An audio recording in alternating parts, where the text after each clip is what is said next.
Hello everyone, Mr. Happy here, and welcome to Mondays with Mr. Happy, aka Mr. Happy Mondays, the weekly Q&A show where you ask me questions and I answer them. So, I've got like 6 questions over on the forums, and hopefully this week I have some Twitch questions I actually want to include, but I know next week's going to be a poppin' week because we've got FanFest on Friday. The opening keynote at 10:30 a.m. Pacific Standard Time. We have all the panels that day. And of course, we have the live letter, our first part 1 preview for patch 4.5 on Saturday. So it's going to be a busy week. For me, I won't be streaming Wednesday, Thursday, Friday, Saturday, or Sunday because I'll be staying an extra day in Vegas, and I'll be back Monday. So it's questionable if there will be a Mondays with Mr. Happy next week. If there is, it might not be on until Tuesday. Won't be a State of the Realm this week. Won't be a Mondays with Mr. Happy probably on Monday next week unless it gets put out really late. And I doubt there's going to be a ton of videos this week overall just because I'm going to be in Vegas for over half the week. So just a little forewarning there. But before we get into this week's questions, I do want to thank our sponsors over on Le Patreon. Every week, we thank our sponsors for supporting us through hashtag demonetize. Even through a little bit of a dry spell on the YouTube channel, we have plenty of people who have continued to support the program, Mondays, State of the Realm, as well as any of the other content that pops up there. But anyway, we got to thank our patrons of light. First, we've got Khuja on Jenova, who provides a variety of screenshots so that you have a different screenshot for viewing pleasure all the time. They sent me a new one from last week, so those of you on the YouTube side of things will see a screenshot. On Twitch, you guys are wondering what the hell I'm even talking about. But thank you, Khuja on Jenova, for your continued support as one of the patrons of Light. And, of course, we have Kurenai, our second patron of Light, our newer patron of Light, who has also provided me with a couple different screenshots. One of them Maple Story, one of them Final Fantasy. Either way, all that matters is that I thank them, because these two are awesome. All of you are awesome. These two get first mention, though, so that makes them awesome first. There we go.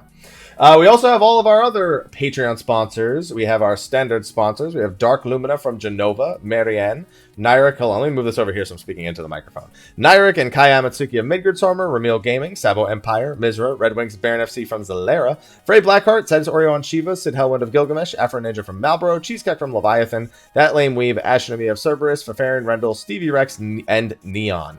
We have our elite sponsors. We have Carol, Ray, Senchi, Shadowlink on the Tonberry server, Dom, Asuka Wake from Jenova, the Millionella of Midgardsarmor, Sarah and the Fennel family, Janhyua Yotsuyu, Kifka and the Great Eagles on Exodus, Dart Graver, Kadayoshi from Khuja, Skia Symphonia from Ragnarok, Valentine Westeros the Purple Warrior, Edric Red Steel on Exodus, Lexxie Valentine, Mantaru the Rivivus FC from Zodiac, Sour Cream and Tribes from Jenova, Rynoet Chikara, Goetia Valfer of Siren. I said Chikara so fast, I confused myself. Goetia Valfer of Siren, Phoenix Down FC on Goblin, and Saren from Zodiark. Finally, we have our premium sponsors. We have Alchemy, Shinka, Casual Heroes, FC on Midgardsarmor, Tatachi on Hyperion, Kanozuki of Jenova, Starla on Coerl, Sathal, Sarah Frost from Behemoth, Holy Tabasco, Bread Thorn Asura, Crass015, Mustang, Serenity FC on Ultros, Kat Kazuma, Ignis Farragon from Excalibur, Vlester of Fanfric, Not Quarters from Excalibur, Krovus Moonscar, Private Mikey, Notting Kirasami, Rudy Whittaker, Killer Hackman, Rawl Jr., and Killtastic Jones. Jesus, I couldn't get through those last ones. There's a lot of k sounds there. Kirasami, Killer, Killtastic,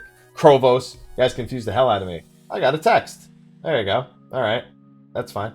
Regardless, anyway, thank you. It was a DM actually from Sly about State of the Realm asking, hey, what are we doing for State of the Realm? And I told you guys before I told him because I love you, and Sly pretty much already knew that was going to be the case anyway. So anyway, that is it for our Patreon sponsors. I'm all over the place today. Distractions everywhere. So thank you everyone over on Patreon for supporting the channel again. With that, we've got some questions to get into, so let's get started. All right, so question number 1 over on the forums. Hey there, Mr. Happy. How you doing? I'm doing all right. You doing all right? I'm doing all right. You doing all right? You said you're doing all right, so I'm doing all right. First time asker, long time watcher, have a bonus of more enjoyment in Pyros. It's been better. Dude, I've got positive things to say about Pyros. And actually, after I'm done recording this for Monday, I'm going to record my Pyros thoughts, which are much more positive than Pagos. And I've got some pretty important things I want to say about that, too. I'm having a great time in there, still aiming for the hairstyle and the mount while working on my weapon. Do we know if the first Encyclopedia Eorzea will be available with the second one coming out soon? It should still be available. I don't think it was ever unavailable. It'd be kind of weird if they had just stopped printing them altogether. I could be wrong, but I'm pretty sure that you can just buy it right now, can't you? Can't you just go to like the Square Enix site and go to the Square Enix store and just buy the first one? Kind of bad if you couldn't. So I hope so. I hope you can. I know it went out of stock for a little while, like, because they underprinted it, but it's not in the store right now. That's weird. I wonder if they moved production over to the second volume more, well, because it was just going to be higher in demand, and they'll go about reprinting the first one. But that's surprising to me that it wouldn't be in the store right now, because I didn't hear anything about them only having a limited run of the first encyclopedia. So I'd say yes, because it doesn't really make sense to only print the second one. Oh, it's on the waiting list. Okay, yeah, they probably shift development. Yeah, so you can see right here, it's on a waiting list. See, I'm gonna include that in the video right there. Yeah, volume 1 and then volume 2 is available as also on the waiting list. Yeah, it'll probably become available again. But I was surprised. I didn't know that if they actually weren't printing it at the current moment. So expect it to come back. I'd expect it to come back. All right, question number 2. Sorry. Can you tell me how you're supposed to play 15 nowadays? I mean, how do you know how to play everything that's released in the correct order? Google it. For example, one DLC takes place at 30% the base game storyline, while another DLC takes place at 75% the base game storyline. Do you get a notification or something when you're supposed to play it? So here's the thing. The DLCs, specifically Ignis, is actually not meant to be played till you've beaten the whole game. So, because it kind of tells you what the end of the game is. So there's really no correct place. I'd say that Gladio and Prompto you could get away with playing when they're relative, but there's no in-game alert. You just gotta Google it. That's all there is to it. But Ignis is questionable if you want to play it when it actually happens, because it does pretty much tell you what's going to happen at the end of the game as well. And Gladio and Prompto are pretty self-explanatory in general, because Gladio says, yeah, I'll see you later, and Prompto disappears for a reason that I won't say, since we didn't do a spoiler warning before this. So it's pretty obvious, but with the Ignis one, I would just wait till you're done playing the whole game. Comrades, you could play as soon as, well, if you can find enough people to do it. Comrades, you could play kind of as soon as you finish a certain event, just based on when Comrades takes place, but ultimately the answer is Google it. Alright, question number 3. Hey, happy Mr. H, how you doing? I'm doing alright. You doing alright? I'm doing alright. You making some burgers? So I have a burg? Dude, I could go for a burg right now. Actually, I get this meal delivery service called Freshly, not sponsored, by the way. And they basically in LA, it's pretty expensive unless I'm cooking for myself, and I rarely have time to cook for myself. So I either order out, or now what I do is I get these Freshly meals. It's $10 a meal that they send them to me. And I just got an order of them, and since I'm leaving Wednesday, I need to basically devour all of these meals before Wednesday. So I don't really have time or room for a juicy burg this week. But I'll be in Vegas.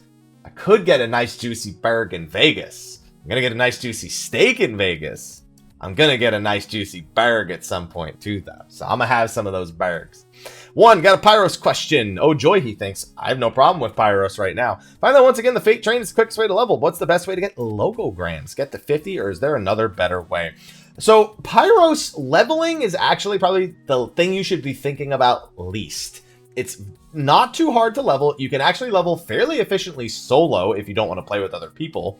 Grouping up and chaining monsters is effective than going to NMs when they spawn, or just trying to spawn NMs and then going to whatever NMs spawn. You don't even have to chain higher level monsters. You could just be killing mobs to spawn NMs and then go to NMs that spawn elsewhere on the map when they do.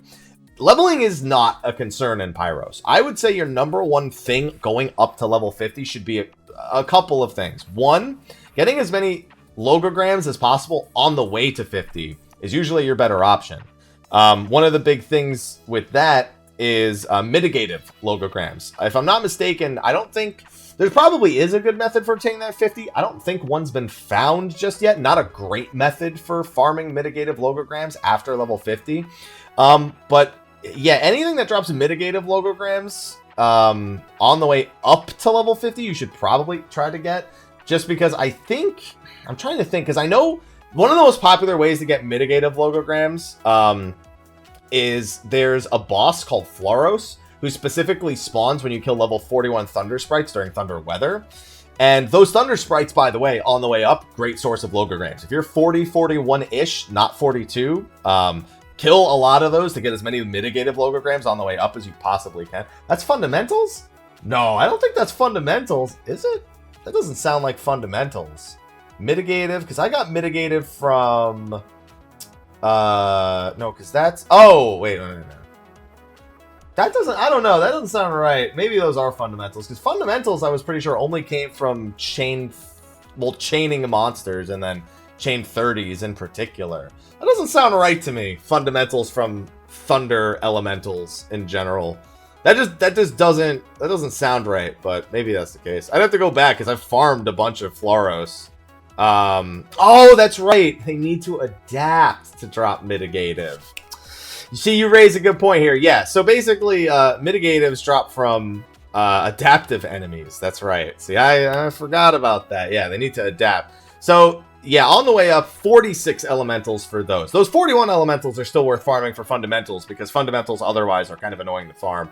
But that's kind of the number one thing I'd say doing on the way up to level 50, is try and get logograms as you're leveling, as opposed to waiting until level 50 to get them. So conceptual logograms you get a fucking ton of. Like, if you're killing any elementals that drop anything, that most basic elementals drop conceptuals.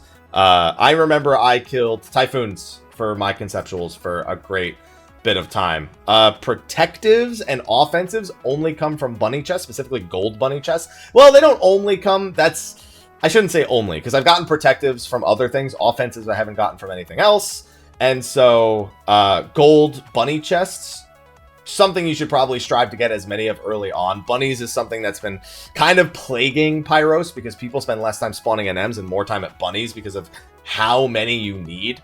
Fundamentals come from killing enemies that are higher level than you or chaining them, and apparently also certain elementals will drop fundamentals as well, which you can get a lot more sources out of.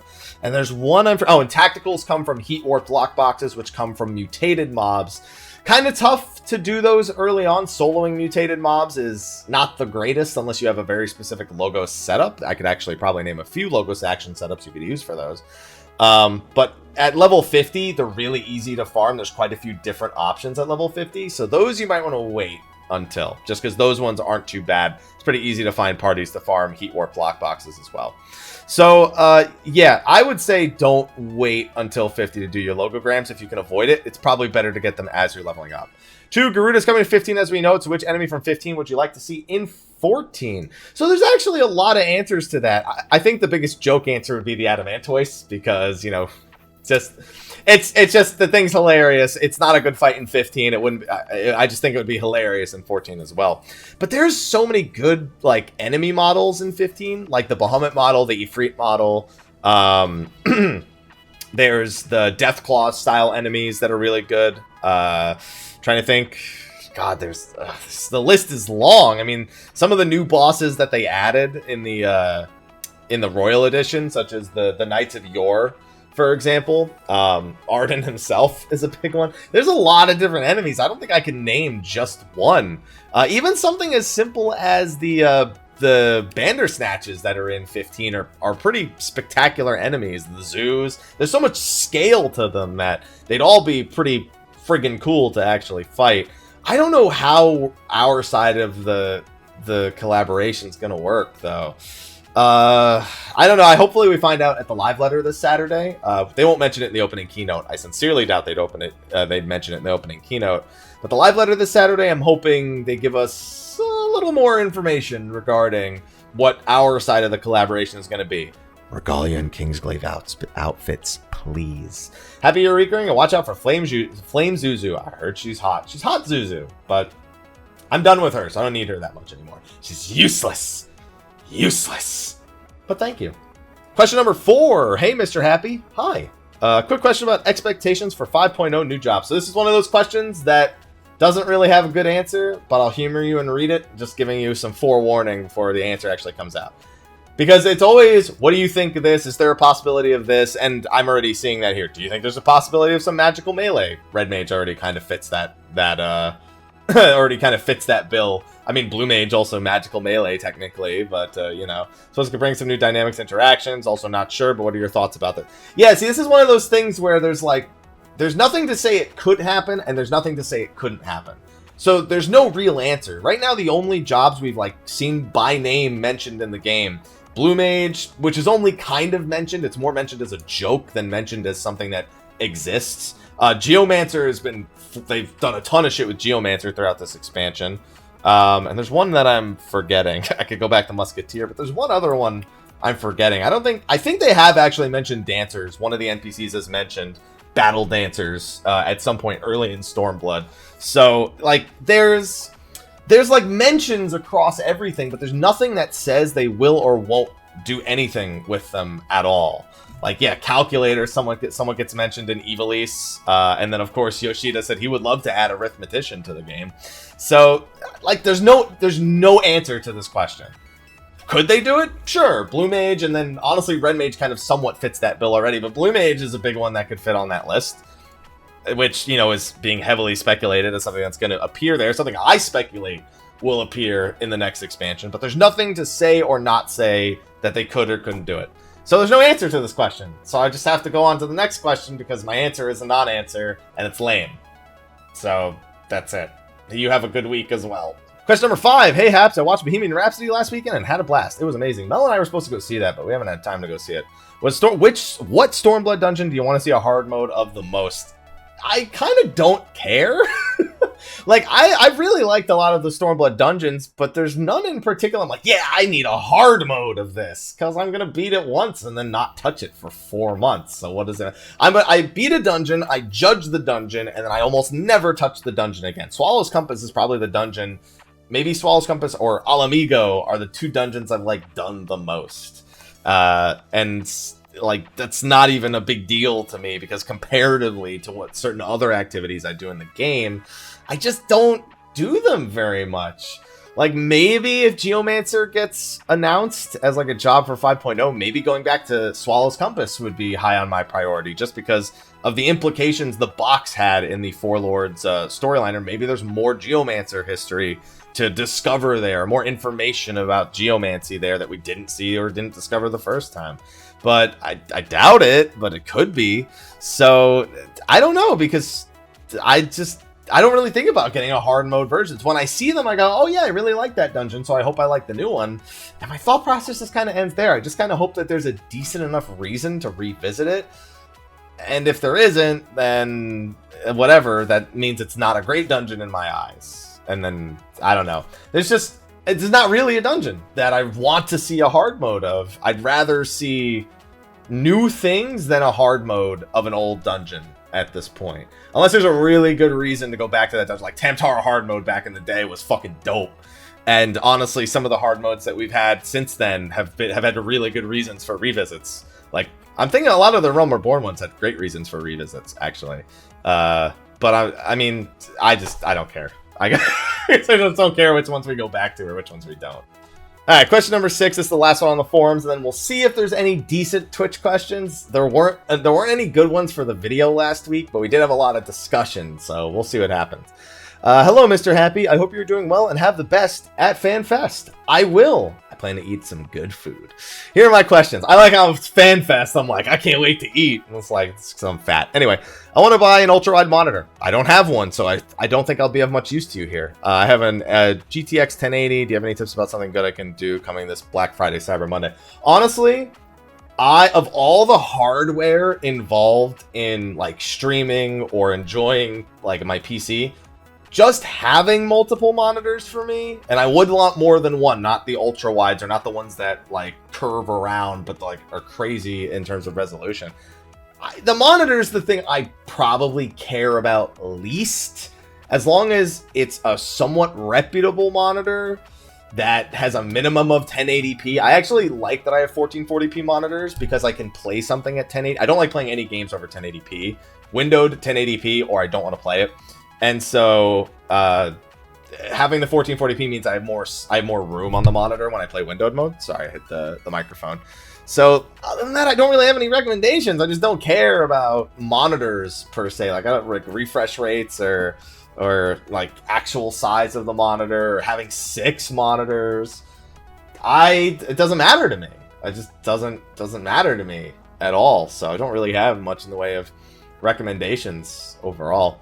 And then number 2, for a Paladin, I have Suzaku weapon. The Tome's weapon is mainly debt. Since I'm working on O10 Savage, is it worth to rush Eureka for a Paladin weapon as an upgrade for the 390 Tome weapon? So, despite being itemable 385, the Eureka weapons right now, because of the randomized stat thing, if you get a good stat roll on those things, they are fucking nuts. It is unbelievable. When you see a Warrior Axe with fucking 700 plus crit, you don't give a shit that it's 385 all of a sudden, because you know the shit's going to be 405 probably at some point, and you're just like, what the fuck? These fucking stats are out of control when you actually, like, when you roll enough times and hope you get something decent. So if you don't mind rolling for stats and, like, trying to get some really good stats on your Paladin stuff, yeah, it's not a bad idea. It's just expected. Pyros is not too bad to go by. It's just the rest of Eureka, Pagos in particular, that you may struggle with. It's not too hard to get the Pagos step done. There are plenty of people doing it still. It's just the least enjoyable part of all of Eureka. So, yeah, if you don't mind Eureka, or you have some progress made towards it already, you might just want to do it anyway, because some of those stat rolls are unbelievable.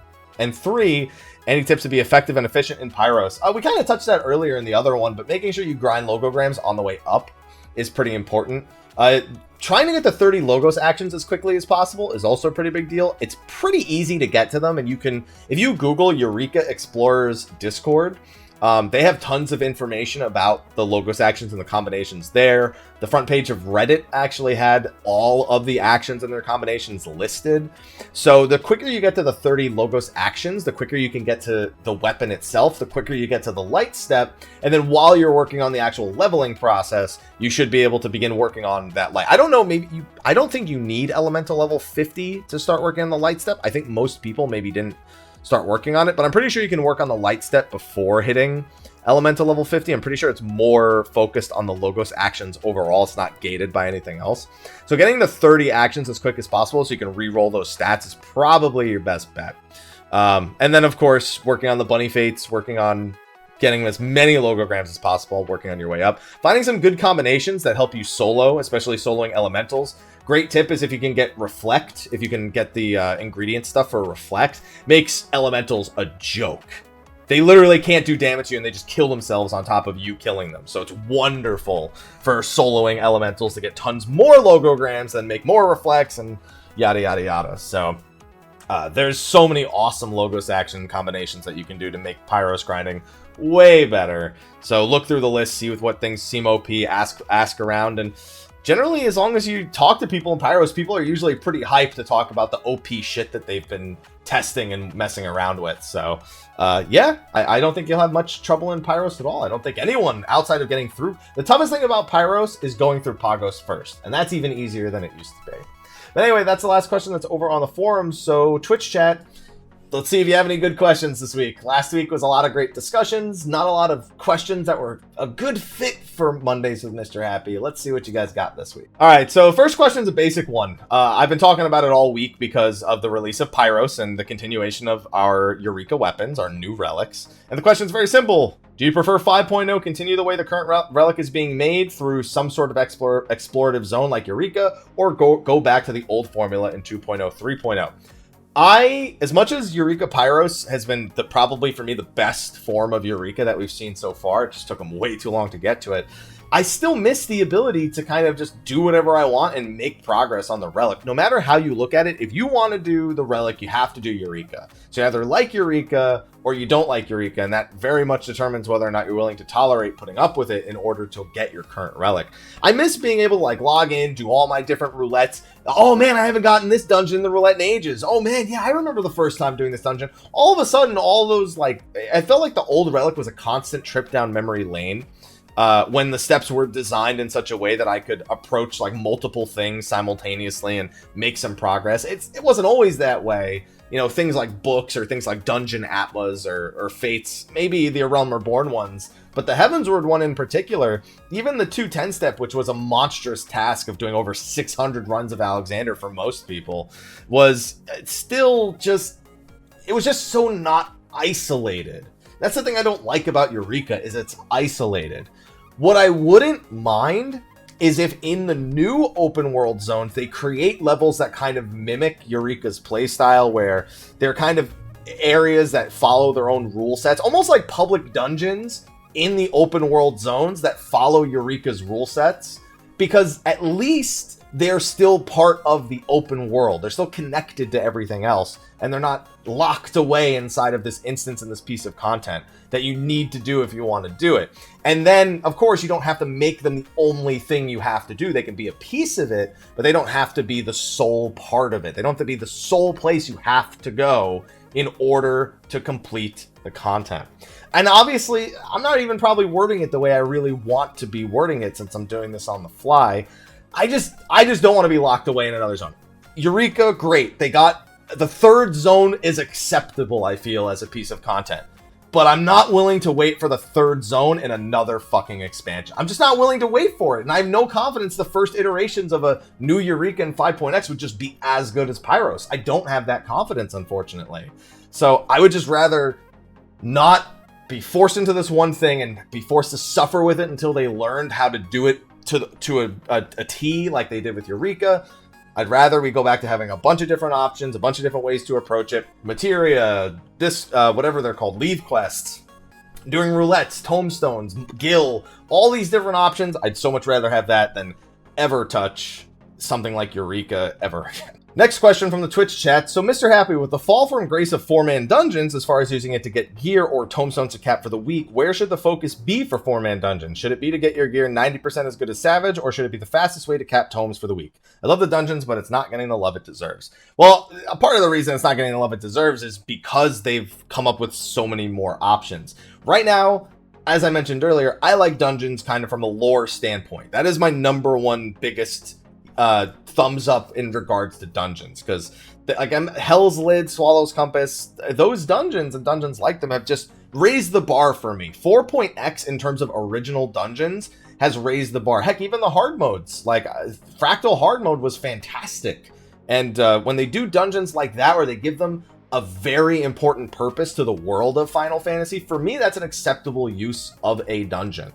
That being said, I have always advocated for it, but the Mythic Plus system from World of Warcraft, giving life back to these dungeons for some feasible way, whether it be for increased challenge, whether it be for, maybe getting the gear in there to a higher item level, which would take a whole lot of systems in place to actually do properly. Whatever it is, I want dungeons to act as a template now. I don't want them to act as kind of content on their own. I want them to act as a template. Take this system, this instance that goes from beginning to end, and you fight the boss along the way, and do something better with it. Deep dungeons, for me, has been an acceptable way for doing it. Curious to see how the public dungeon works out for Eureka, to see if they have learned their lesson from the emergency missions back in Diadem. And I just feel like it just has to be the template. Do something more, add on top of it, throw your own flares into these things and make them stand out in their own ways. But as for giving actual dungeons where you get some gear, you get some tombstones, that I think is just going to stay the way it is, and I don't see them doing anything with it outside of potentially adding a Mythic Plus style system, which I think is asking for a lot considering the way our gear treadmill works, and I don't know what the longevity of it would actually look like.